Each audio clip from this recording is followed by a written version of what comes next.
Culture. I am Christine Louise, and we are here in beautiful Los Angeles at LA Speed Shop, here to talk to Chris Richardson. You may know him from Pawn Stars. His bikes have been in countless magazines. He's traveled all around the world as an invited builder. He's sponsored by Sailor Jerry, Frey Noir. He just got back from the Hot Bike Tour, and also Artistry and Iron, which takes place in Vegas. Let's see if he will talk to us and let us know about his new collaboration, which will be shown in Verona, Italy next year. He's collaborating with Danny Schneider of Hard Nine Choppers in Switzerland and the infamous Buck Wild, painter extraordinaire. Now let's go meet the guy that I'm lucky enough to call a good friend. Buck Wild and Chris and his lovely wife. Good, how are you? And this is lovely wife, Fiona, that he's been married for how long? Forever. 15 years, and they have two beautiful, beautiful kids. And here's the handsome, talented Buck Wild. Hi. Doesn't look like he's got much sleep. What's happening is that Danny from Switzerland, he knows that we're here shooting this, so he's trying to shake me up. Yeah. So he's sending me bad pictures that he's taken of me. Let's see the bad picture that this guy took. He's trying to set me up and trying to shake me up, and even though because he's not here, he can do it from there. Exactly. Don't be jealous, Danny. Don't be jealous. Yeah. Wait. I want to show it to you. Okay, hold on. Blow it up. He was the king of getting bad pictures of all of us. You know what he's doing? He's texting you guys these things so we can be talking about him right now. Yeah, exactly. He knows exactly what he's doing. Yeah. Now, how did you guys get your own personal photographer? That was all Danny. He has a sponsor from Monster. Okay. And Monster sent this photographer with us. Tino, if you get a chance, take a look at his work. He's an amazing, amazing photographer. Let's go inside. I want to take a look at the shop and continue talking about the tour. Cool.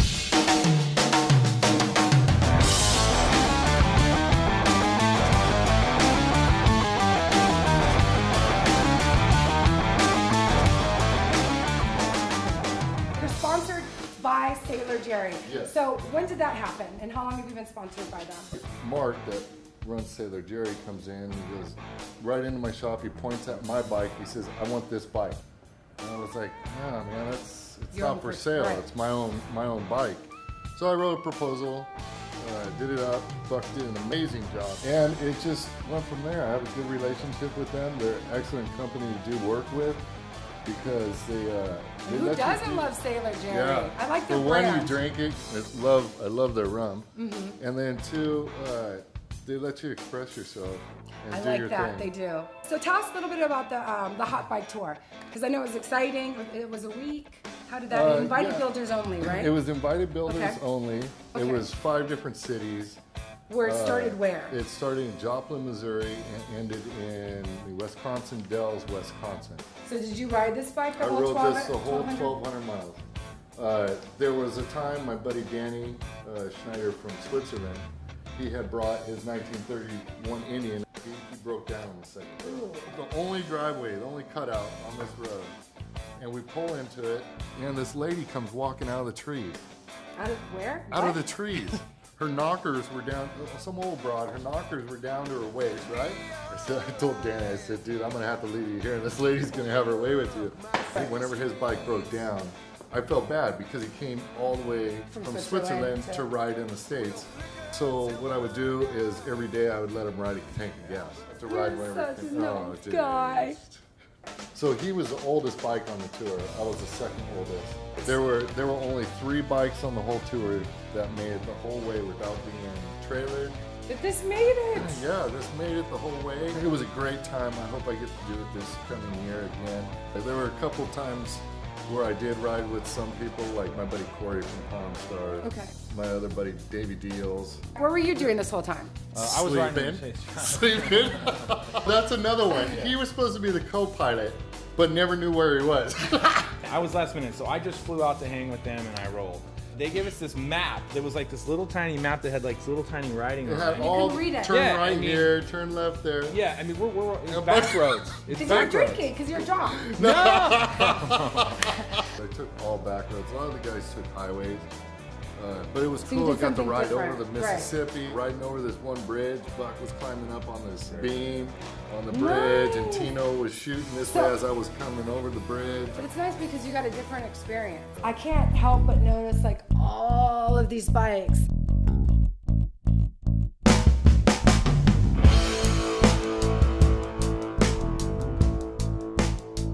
Well, it sounds like you guys have so many stories and you guys have such a amazing chemistry. What I want to know is, like, how did you guys get involved with each other? We've known each other for a while, but it just wasn't working out for us to work together because it was just, our schedules weren't meshed. We did a bike for IMS. That was the first project we worked on. It went great.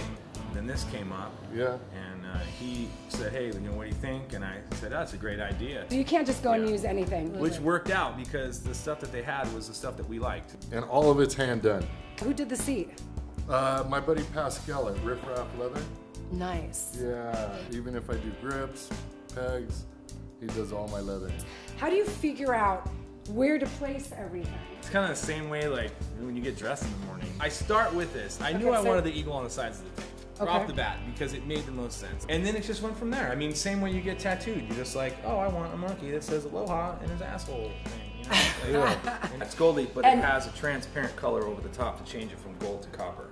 Right. As Chris showed me that he was using copper. Which looks amazing and great. I love that you combine that. And I know that that's a style that you did way back before a lot of people were kind of doing that style, right? That is very intricate, and like you can't make a mistake really doing that. There's always going to be a few things that could possibly go wrong. Temperature has something to do with it.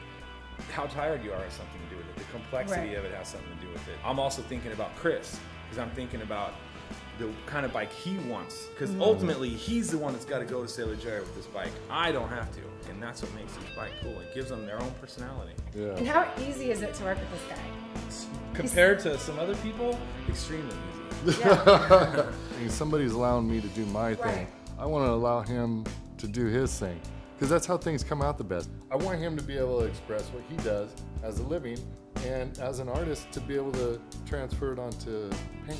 Actually, to be honest with you, I was like really shocked that I found that a lot of bikes that I had seen over the years, you painted, but I had absolutely no idea that you painted these bikes. I know that you were on Pit My Ride. At first, the whole Pit My Ride thing made me cringe. Like when you see it, you're just like, ugh. It wasn't something that I was hugely proud of. It was something that I did, and it was pretty big, but it wasn't really me. I guess now I look back on it fondly because I had good friends on that show. Like a lot of the bikes you were talking about that you didn't know that I did, that feels good to me. I like that. So how long have you been painting? About 15 years. And how did you get into it? For me, it was something I kind of fell into. I ended up working in a paint shop and just fell in love with it. It was like, bam, like that was like my girl. And I paid my dues because I worked in body shops doing pretty unglamorous stuff. The attitude that comes along with this is just really kind of defeating. So once you lose that attitude and you just put a smile on your face and start having a good time. Have a good time. And you guys have a good time. Can you tell us a couple magazines you've been in? Countless. I look, he's making fun of me. This is her dancing. Couple magazines. You want to hear a couple or all 50 or 60? Oh shit! No, this fucking guy. These guys are fucking smart asses. Fucking name it all. Fucking smart ass.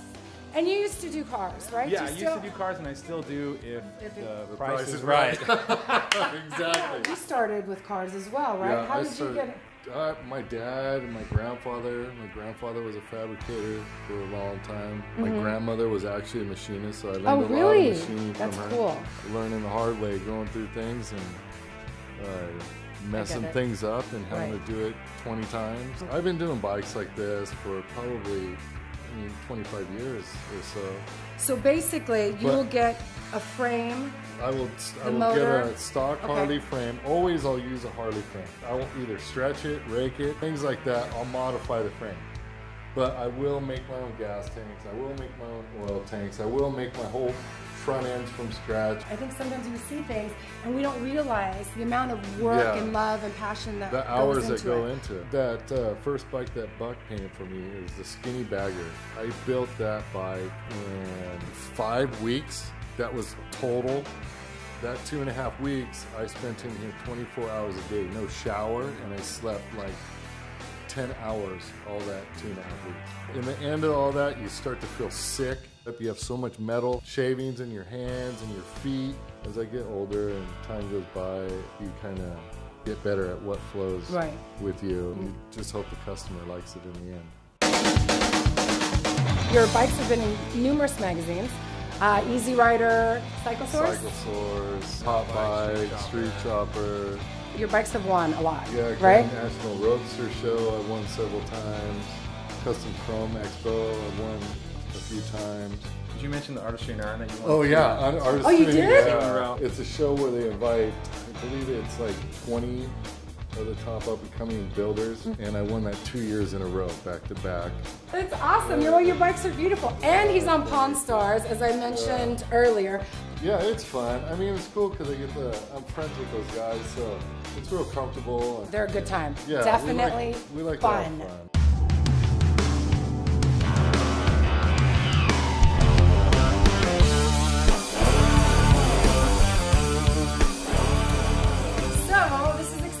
So the Roadster Show in Italy, 2015. You guys and Danny are collaborating on a bike. This is it. I'm going to be tearing the whole thing apart. The only thing we're keeping is the motor, trans, and frame. Me and Danny have a similar style, and then Buck knows our style. He already probably knows what kind of paint job scheme he has in mind, and he likes yeah, you do. I guarantee you have colors. I don't even have. You don't have colors. Once he sees the bike, he'll know. He's a professional.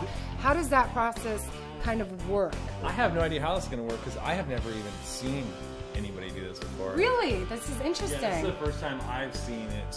Two shops. Yeah, I mean, Danny took it and he's making a gas tank.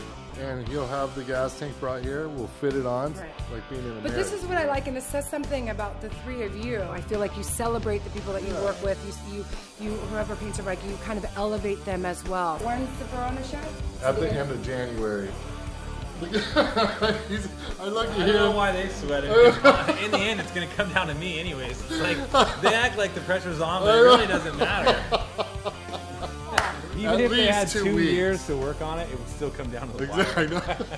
I can't wait to see how it turns out. Yeah, I'm super excited for all three of you guys. And what's in here? My buddy Larry Pierce at Garage Company had passed away and had acquired this customer.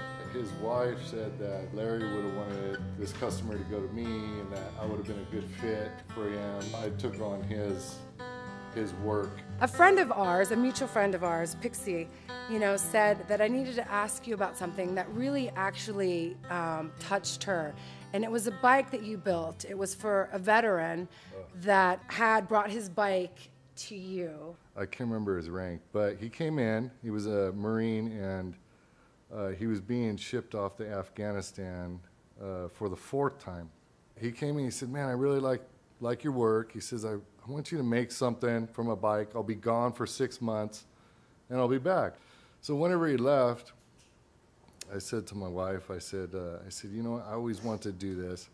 I said, I'm going to do a whole bike and surprise him whenever he comes home and just do it all for free. Like I surprised him with the bike at the Hippie Killer show. And he showed up with his kids, and all of his buddies were there that showed up that go out to fight with him. What did that moment feel like? He was totally shocked because as he was walking up, he was like, oh my God, he's oh, where's my bike? I said, this is it right here. He said, oh, dude, I thought it might have been mine, but I thought you just brought something out. I said, no. He's like, dude, you got to be kidding me. He says, I can't afford this. I said, dude, it's all free. I most definitely would have did that for my dad. My dad is a Vietnam veteran. He did 2 tours in Vietnam. And, you know,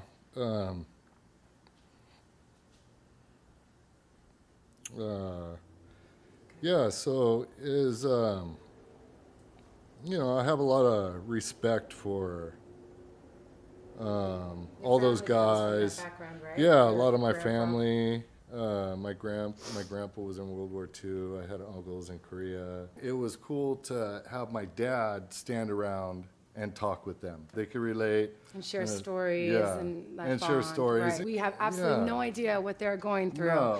No. And back whenever my dad was coming home, all the soldiers were treated like shit.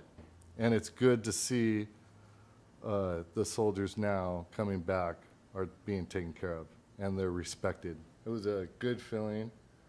I wasn't doing it to make myself happy. I was doing it to make him happy, and I was wanting to do something for him. I just wanted people to get a glimpse of what I see in you. You just contribute so much to my life and to other people's lives, and your work is absolutely amazing. What does the future hold for you, Mr. Richardson? More filming with Pawn Stars. I'm hoping I get this commercial for Lucas Oil. You know, you try to get as many irons in the fire as you can, and hopefully one or two pan out. I got some really big, solid bikes coming up. Obviously the one we're doing for Verona. Verona's a big thing. I've got a big deal with House of Color, which is my choice of paint. SEMA is in Las Vegas. It's an aftermarket car show. Yeah, it's coming up. Can we ask you some questions? Absolutely not. It's nice to be able to air out how we started, where we came from, how we learned this, and where we're going. I'm Christine Louise, and this is Classic Car Culture. I want to say thank you so much for having me here, Chris. Problem. And thank you to Buck Wild. Anytime. We are going to go have lunch now. This is Classic Car Culture. Let's go.